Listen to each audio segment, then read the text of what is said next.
So before we get going with this core strength building workout, I want to just give you a tiny little lecture about core strength. So the common misconception is that the core means your abdominals only. That couldn't be further from the truth. You can't even really specify the core as one part of the body. It's everything in your trunk, right? Pretty much everything that's not your arms and your legs. So people think, oh, do a lot of crunches to get strong in your core. But that's a very, very small, narrow way to look at it. And not often in our everyday life are we doing this position, right? The crunched position. What we do want in our regular life is the ability to keep our spine strong and long and stable when we do things like pick something heavy up, push something, press it overhead, right? These are the functional ways that we use our core in strong ways. So we're going to be focusing a lot on that today.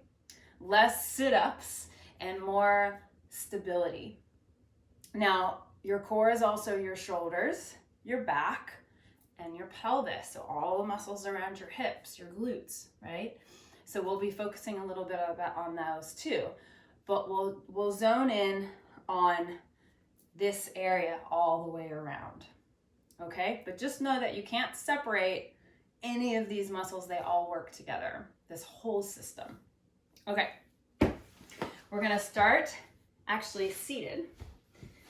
And we're going to just really quickly go over the 6 directions or movements of the spine. So put your hands on your knees. Take a breath in. And as you exhale, you're going to round your back like a cat. Scoop out through the belly, round your pelvis under. And then on your inhale, you're going to roll towards the front of your sit bones, lift your chest, and arch your back. And do that a couple more times. So we're going into spinal flexion. Our core is moving us. Spinal extension. Your back muscles contract to open the front of your body. One more time through those 2 motions. Spinal flexion. You're flexing the front of your body to open the back. And then the opposite here. You're flexing your back muscles to open the front of your torso. Squeeze your shoulder blades together. All right, good. And then just come to neutral. Let's do rotation to one side. Just rotate the spine. Try not to pull with your arms, but really feel that. Can you twist through the muscles of your trunk? And then twist to the other side. Use the muscles of your trunk. Look behind you. One more time each side. Twist to one side. Twist to the other side. So that's rotation right and left. Now let's do side bending or lateral flexion to one side. So I'm getting contracted in one side of my waist as the other side gets the opening and the stretch. Come back up and switch.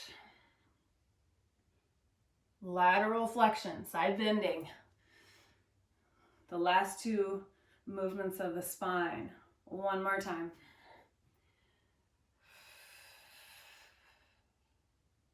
Okay, let's lie on our backs. We're going to do a little bit of all of those movements today, so I wanted to show you all of that.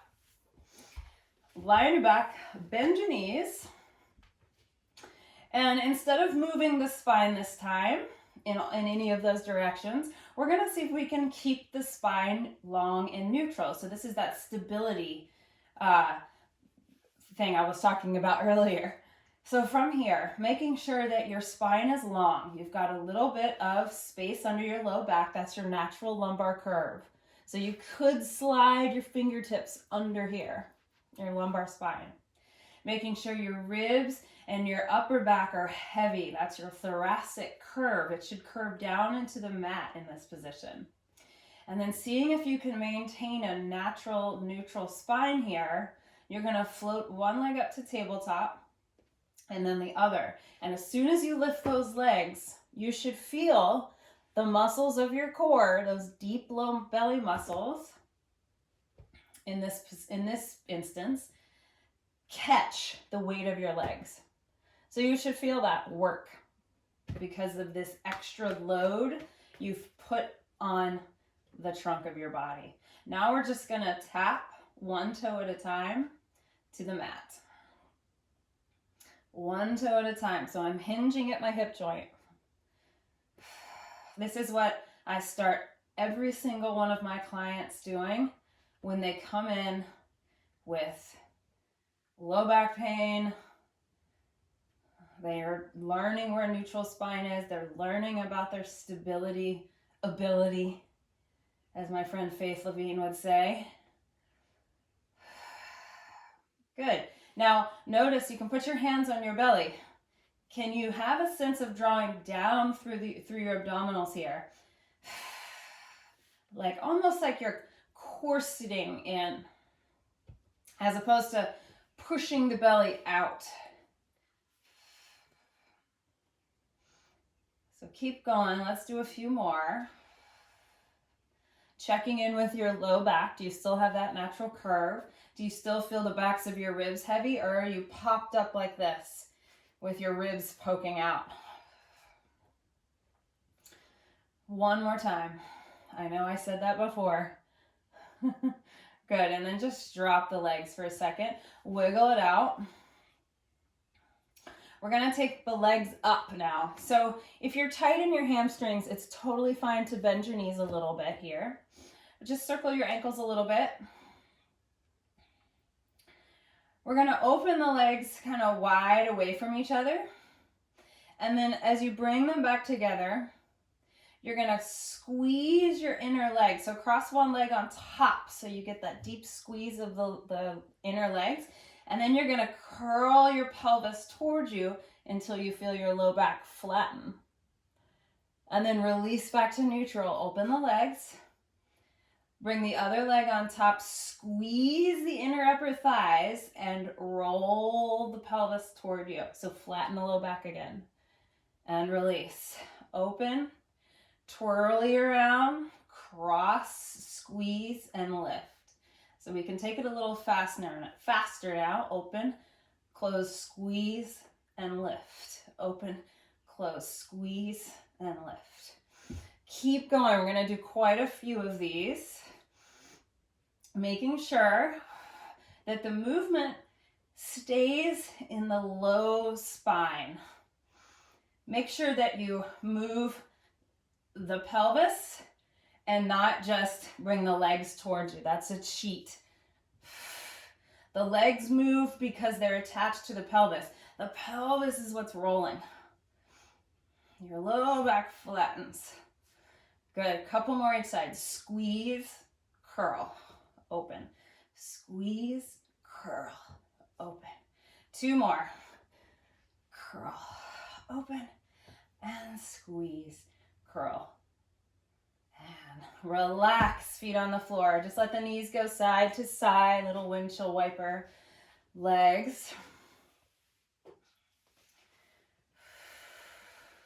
All right, from here, we're gonna just float our right knee up to that tabletop position. So knee over hip, 90-degree angles here. Take your arms up to the ceiling and make sure that the backs of the shoulders can lift off the floor a little bit. This is going to take you into what's called scapular protraction.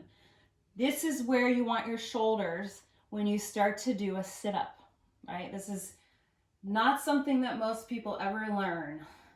Bend your elbows, take your hands by the sides of your head, right at your temples. I'm still lifting my shoulders up. Now, I'm going to curl up, my head, neck, and shoulders lift, really rounding my upper back, and I'm going to make sure that my belly doesn't poof up to the ceiling. I'm still thinking of drawing down through my abdominals. Then I'm going to rotate towards that right knee, and I'm going to lower back down. So we're going to come up through the center. Let's try that again. Shoulders up, curl up to center, and then I'm going to rotate to the right. Come back, inhale. Shoulders still wrapped up and forward. Exhale, come up and twist. Inhale, release and down. You can stay with it like this, Or you can lift the left leg and extend it out to like a 45-degree angle. This is a little more challenging. Exhale, lift. Inhale, lower. So I'm keeping my hips as still as I can. The tendency when we do these cross sorts of exercises, this kind of bicycle exercise, the tendency is to shift the hips around a lot. Imagine your hips are stuck in cement. Let's do 3 more. 3, 2, 1. Release it down. Take a breather. You can reach your arms over your head. Let your chest lift, your ribs lift. We're going to do that same thing on the other side. Pick up your left knee to tabletop. Reach your arms up, protract the shoulder blades, and take your hands right on your temples. As you exhale, lift the head, neck, and shoulders up. Rotate towards that left knee, and then reach back down. Inhale. Take the whole exhale to get there. Exhale, up and rotate. Inhale, lower down. Now remember, the hips stay quiet here. Can you lift the right leg up to a 45-degree and keep going? Exhale, lift and rotate. Inhale, down. Inhale, down. Inhale, down. 4 more.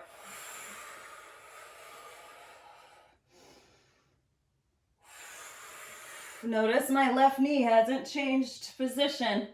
You can always put the right foot back down. It's okay. Trying to keep the hips level. And I think this is our last one. Up and twist. And down. Woo! Take your arms over your head. Reach. Legs down below. Come into a nice long line like you're a pencil. And then go ahead and take the backs of your legs and rock yourself up to seated. We're going to come onto our hands and knees now. Take a moment here. We're going to come away from the abdominals for a second and work on a different part of our core, which is our glutes. And remember, you can't separate any of these parts of your core. They all work together. So we're going to come down onto our elbows. You can interlace your fingers. And you're going to make sure that you're not collapsed in your shoulders. So this would be called retracted shoulders. It's not very stable in this position. So you're going to push down through your elbows. You're going to make sure your ribs are up into your body, that you have your thoracic curve. And then you're going to extend your right leg behind you. Keeping your long spine, you're going to lift your right leg up. You're going to bend the knee to 90 degrees. And it's like you're going to make a footprint in the ceiling here. You're just going to kick and release. Kick and release. And I'm really focusing on the area where my glute meets my hamstring. So right at the bottom of the glute. You'll feel your entire glute work, I'm sure, but think about that as the initiation point, where your glute and your hamstring meet. Let's speed it up a little bit.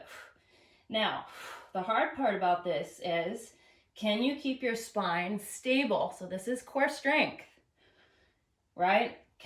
If I don't stabilize my spine, I end up looking like this, right? I could do that all day long. This is the hard stuff. Spine long and steady. Hips square, so make sure the right hip is facing the ground. Let's do 4, 3, 2, 1. Now extend that leg, point through the toe.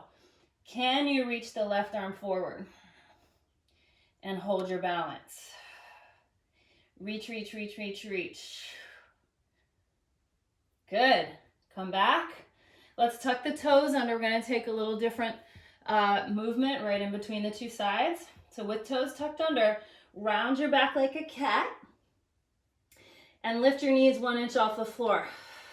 So now you're holding your spine in the flexion position. Look towards your belly button. Curl your tailbone under. Draw in and up through the abs. Let's stay here for 5, 4, 3, 2, and 1. Put the hips down. Stretch your spine out long again. And this time we're going to take the left leg back. Hopefully you're still with me. Push down through the elbows. Keep your hips square as you lift the leg. Bend your knee. And flex your foot like you're making a footprint on the ceiling. Kick up. And kick. Make sure your head isn't dropped down towards the floor. Feel your neck in line with the rest of your spine. Keep going, guys. Good. A little faster. Knit the ribs together. Focus on the glute and the hamstring, that junction point. Good. For 4, 3, 2, 1. Now extend the leg. Point through the toe. Keep your spine lifted. Can you reach the opposite arm forward? Push down through the left elbow. 1 more breath. And then bring both hands or elbows and knees down. Sit back into a child's pose for a moment.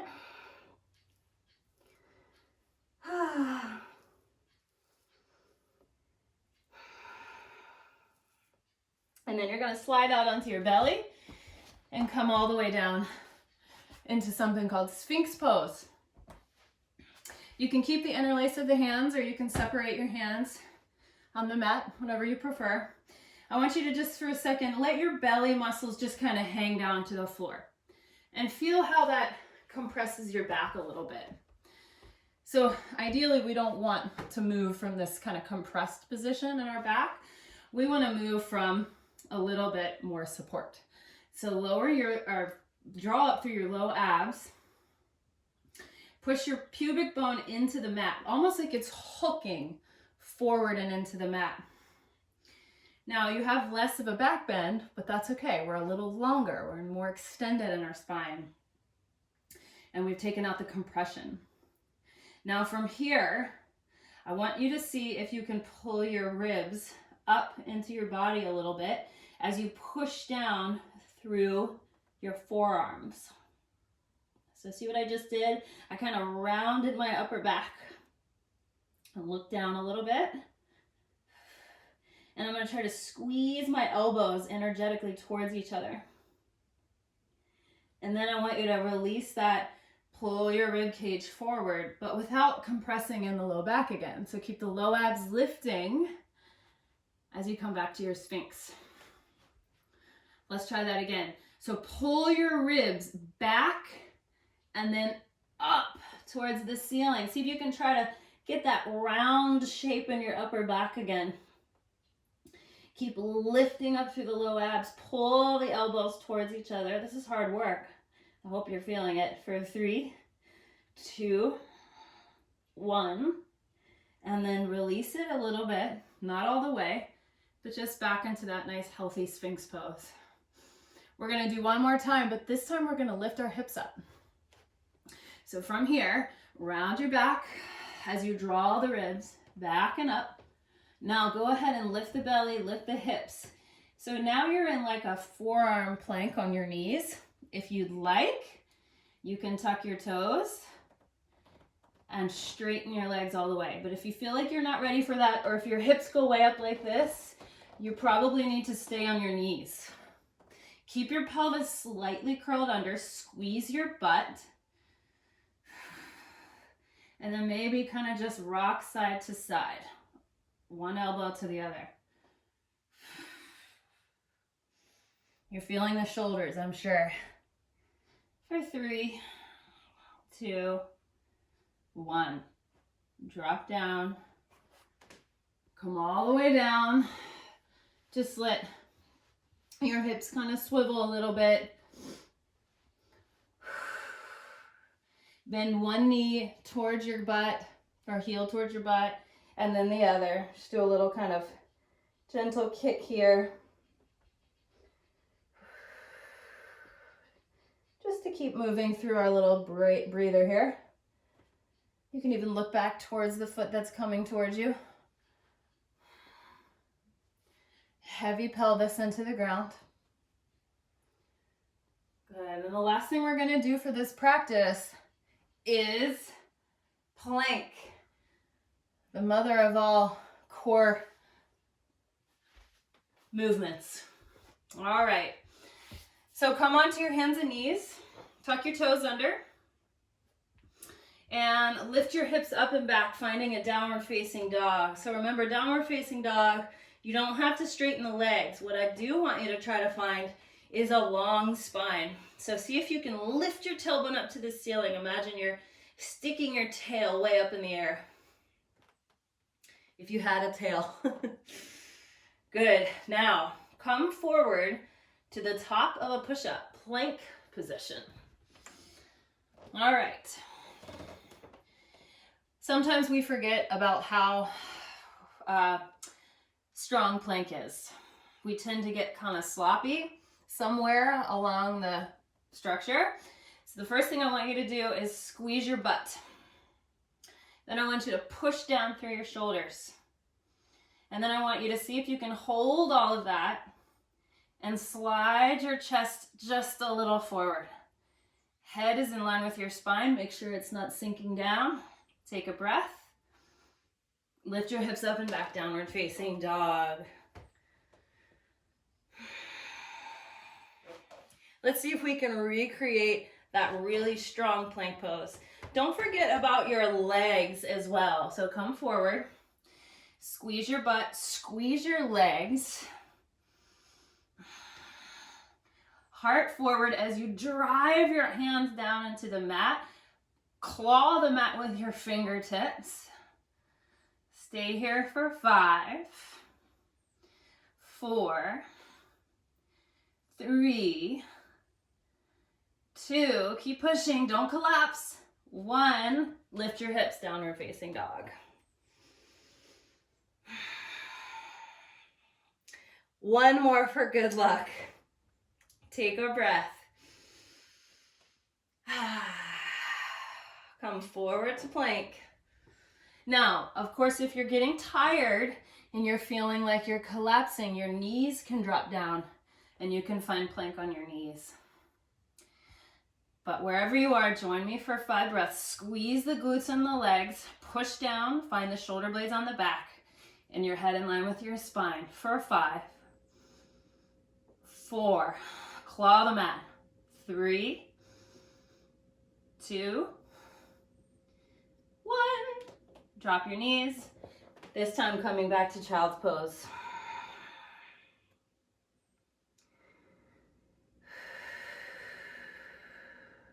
Good, now we've done a little extension, we've done flexion, we've done rotation. Now we're gonna do some side bending. So, okay, next, moving into that lateral flexion. Remember the 6 movements of the spine. The lateral flexion is the last one. So I want us to start in this position here with the feet and the hips stacked, the knees stacked, excuse me, and then the shoulder is directly over your elbow. Lift the bottom waist so you have length through both sides of the waist in equal length. And then the arm is going to go over the head here by your ear. Now I want you to move from this top waist. You might feel it in your hips, but I want the initiation point to come from these muscles here. So from here, you're going to slowly lift the feet by contracting this waistline. And then just kind of tap your foot here with your arm. And then go ahead and lengthen that top waist and reach overhead again. So let's try that in real time. Move from your right to the top waist as you come in and reach. And in and reach. Hopefully you feel that. So really feel like that accordion style movement contracting the side of your waist, making it shorter. Good, a few more. Watch that you don't collapse into the shoulder. You're staying supported. Remember, shoulder is part of your core. I feel it. We tend to be pretty weak on our side body. It's not something that's typically included in traditional exercise and fitness.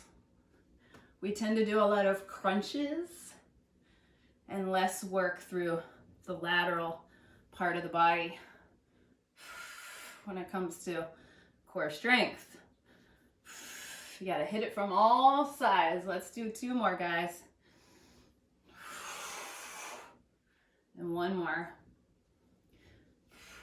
Good. Now slowly come up and take a little reverse stretch here.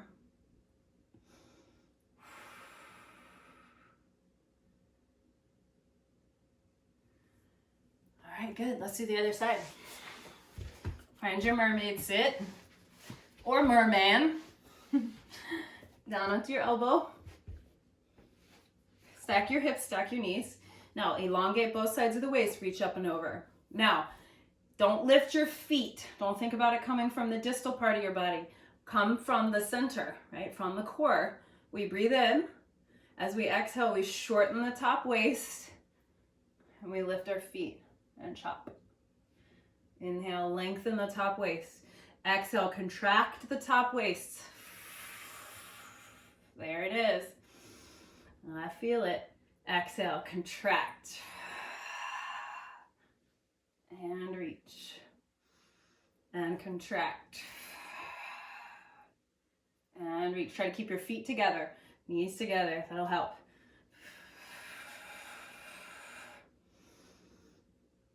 And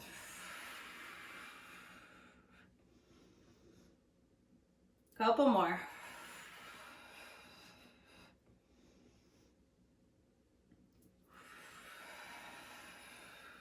Right here. Right on those beautiful love handles. I don't really care what's on top, right? Don't worry about that. There's some strength in there. Use it.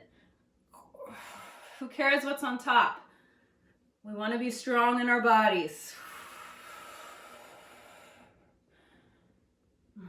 Last 2. Last one. Good. Come up. Stretch. I like to sing sometimes. Okay, you guys. Here's something a little bit more functional. This happens a lot of time when we're seated. I want you to just take your arms anywhere. Doesn't matter what you do with them. Just try not to bring them down unless you need to. Your legs are going to start in this sort of a shape. And all I want you to do is try to keep your spine long and change your legs to the other side. So no hands. Maybe this is easy for you. Maybe it's not. But what I want you to try to do as you go back and forth is notice what muscles you need to make this happen. For me, I feel my hip flexors. And just a reminder that the hip flexors aren't separate from the rest of your core. It's all connected. So we need the hip flexors. We need these spinal muscles, is called the multifidi. We need our psoas here, which is another hip flexor, and a spinal stabilizer. We need our rectus, which is a 6-pack muscle here. We need our obliques, which are on the side. Try not to use momentum like me. Couple more. If you need to use your hands, you can. See if you can do it without rounding your spine. Can you stay tall? That's core strength, my friends.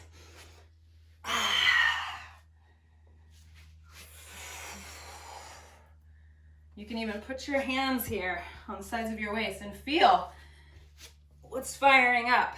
Feel a lot going on. Couple more.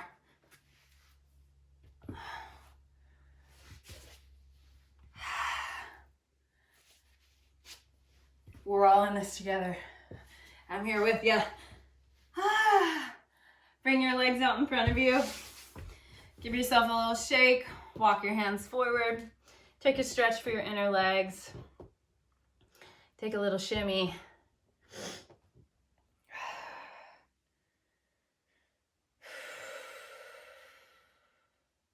Breathe in into your back. Breathe out. There's a different sort of sensation in the body when you work in these sort of these deeper movement patterns that require the muscles that are closer to the skeleton as opposed to the superficial muscles like your biceps and your quads, right? So I hope you enjoy this. Let me know if you have questions, and I'll see you later.